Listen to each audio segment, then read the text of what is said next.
She had been waiting for this precise moment, waiting to witness just how far they would descend before she unleashed the truth. "I think you'll find that I have every right to be here," she said calmly, handing the envelope to Robert Sterling. "And as of today, I will be making the decisions that determine this company's future." Sterling stared at the envelope in utter disbelief before tearing it open and frantically scanning the documents inside. His face went ashen as he read the words confirming Amelia Hayes as a majority owner of the corporation. He looked up at her, his voice barely a whisper. This can't be right." "Oh, it's very right," Amelia replied, her voice resonating with quiet authority as she addressed the stunned room. "I've owned this company for weeks now, and during that time, I've been watching, listening, and learning everything about how it's been run. And I've heard enough to know that the decisions you're currently making will utterly destroy it." The room erupted into utter chaos. Executives spoke over one another, a cacophony of panicked whispers and frantic questions, desperately trying to comprehend what was unfolding before their eyes. Marcus Thorne was the loudest, his face crimson with incandescent rage as he sprang up from his chair.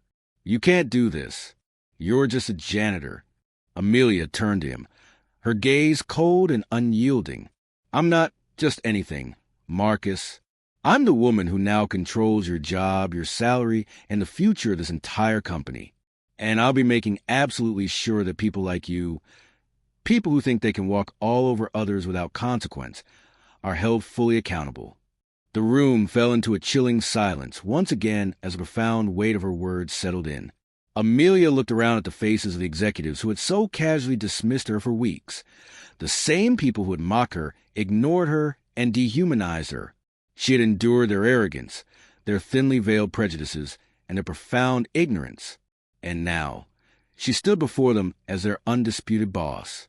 The fallout from Amelia's revelation was swift and unequivocally severe.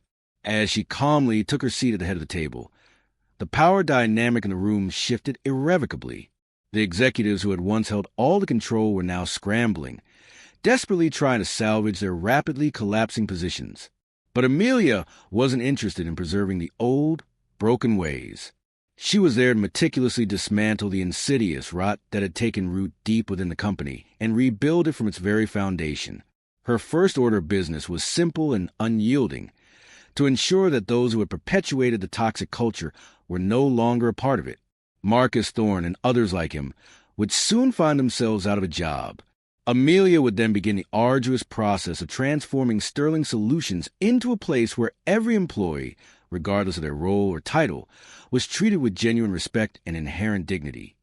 The boardroom remained in stunned silence, the air thick with an almost unbearable tension, as the true magnitude of Amelia's revelation settled in. Her eyes meticulously scanned the room, meeting each pair of stunned, disbelieving eyes with a calm, unwavering gaze. She could see the sheer shock etched on their faces, the profound disbelief that the woman they had so readily dismissed as nothing more than a janitor now held their very fates in her capable hands. For weeks, they had treated her with unbridled disdain, never once imagining that she was the true power-wielding force behind the company. And now, their carefully constructed worlds were about to spectacularly collapse. Amelia allowed the silence to linger for a moment longer, savoring the monumental shift in power. The very people who had so casually mocked and belittled her were now utterly at her mercy, and they knew it. The air crackled with an electrifying mixture of fear, confusion, and raw anger, but no one dared speak. Not yet. Marcus Thorne, his face still flushed a furious crimson from his outburst moments earlier, was the first to break the agonizing silence. He shot up from his chair, fists clenched, eyes blazing with a desperate fury. "This is ridiculous," he shouted, his voice cracking with sheer desperation. "You're just a cleaner. You can't just walk in here and act like you own the place." Amelia turned to him slowly, her expression utterly calm, her voice as steady as forged steel. "But I do own the place, Marcus. I've owned it for weeks, long before you ever realized I was here.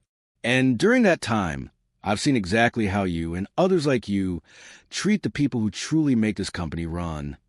Thorne's face twisted in an ugly mix of anger, but now a new emotion crept in, stark fear. He knew what was coming, even if his ego refused to fully admit it. Amelia took a measured step toward him, her voice quiet but firm. "For weeks, I watched you belittle and demean the people who work here. You called them unnecessary. You said they didn't matter. Well, now, you're going to learn what it feels like to be the one who doesn't matter." Thorne opened his mouth to protest, but before he could utter another word, Amelia raised her hand, a simple gesture that commanded absolute silence. "You're fired," she said coldly, her eyes locking onto his, utterly devoid of emotion, effective immediately. "Security will escort you out of the building." A wave of collective gasps swept through the room. Thorne's face drained of all color as the brutal reality of her words slammed into him. "You can't do this," he sputtered, his voice now tinged with genuine panic. "I've been with this company for years. I know how things work here." Amelia met his frantic gaze without flinching. "And that's precisely why you're being let go. You've been here too long, Marcus. Long enough to believe you're untouchable. But you're not. No one is." Before Thorne could respond, two imposing security guards entered the room, standing silently by the door as Amelia gave him a small, decisive nod. "Escort Mr. Thorne out of the building," she instructed, her tone firm and unyielding. The guards moved toward Thorne, who desperately looked around the room for any sign of support, but no one came to his aid. They were all too stunned, too fearful of losing their own rapidly vanishing positions. Thorne continued to mutter under his breath as the guards let him out, but his protests were weak, his arrogance utterly shattered. As the door closed behind him, the room remained in profound silence, the tension almost unbearable. Amelia turned back to the rest of the executives, her expression unreadable. "Now," she said, her voice cutting through thick tension like a sharp blade, "let's talk about the future of this company." Robert Sterling, still seated at the head of the table, cleared his throat awkwardly, clearly rattled by the sudden, dramatic turn of events. "Miss Hayes," he began cautiously, "if I may, what exactly are your intentions here? I think we're all a bit unclear about the direction you plan to take." Amelia nodded slowly, her gaze sweeping the room as she spoke. "My intentions are simple. This company has been in free fall for months, and the decisions you've been making are leading it directly toward total collapse. I acquired Sterling Solutions to save it, but I cannot do that if the same toxic leadership remains in place." Her words hung in the air, the implication starkly clear. She wasn't just there to replace a few individuals. She was there to overhaul the entire corporate culture.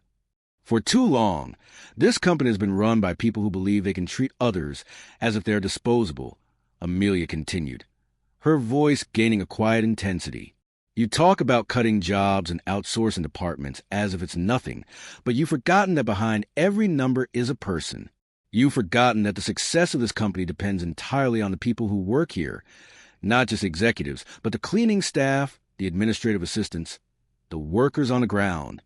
Her words were measured, controlled, but the profound passion simmering beneath them was undeniable.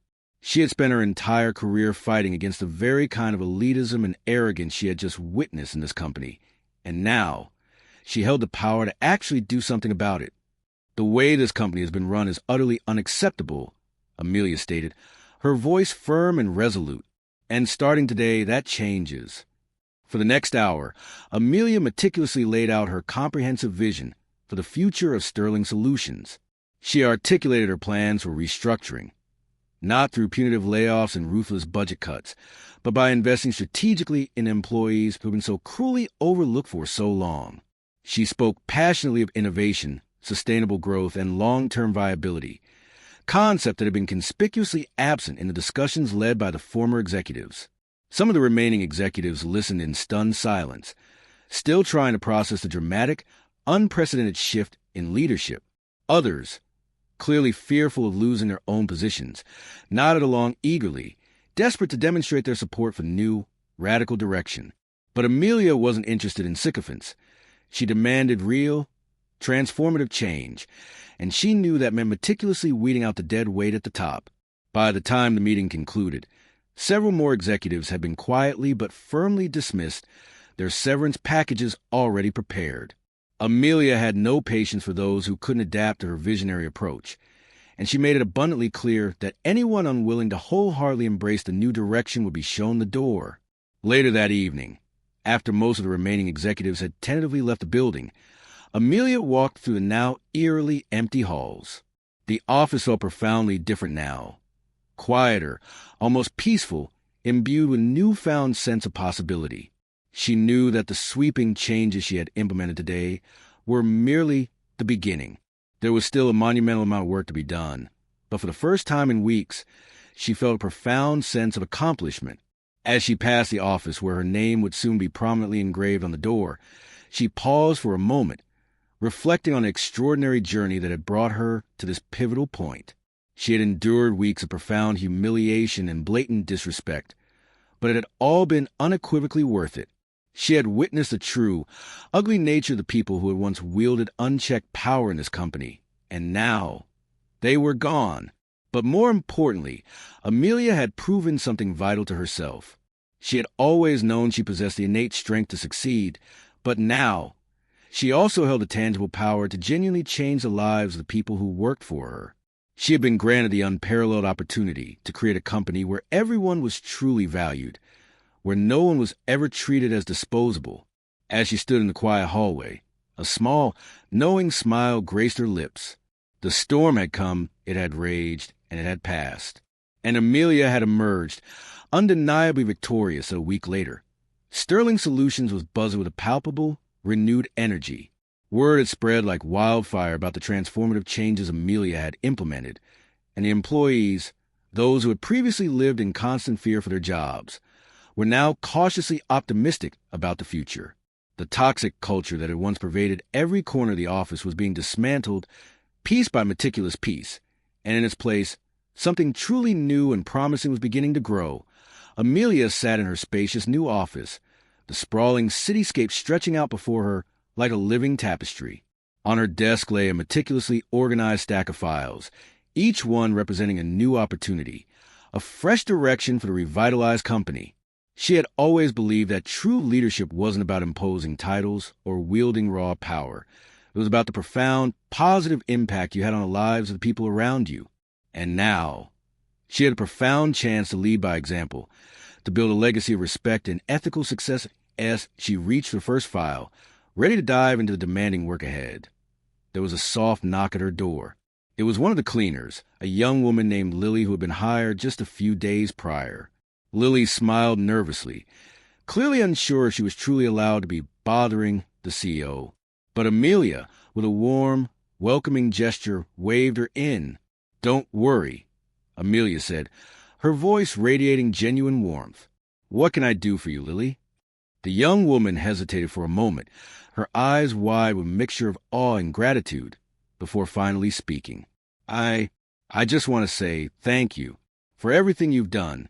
I've never worked at a place where people like me were treated with real respect." Amelia's heart swelled with a quiet pride, and her smile deepened. "You're welcome, Lily. And remember, everyone here deserves respect, no matter what their job is." Lily nodded, a genuine smile finally gracing her lips, and quietly left the office. Amelia sat back in her chair, feeling a deep, profound sense of satisfaction radiating through her. The real work was just beginning, but she knew that together they would build something truly great. And this time, no one would be left behind.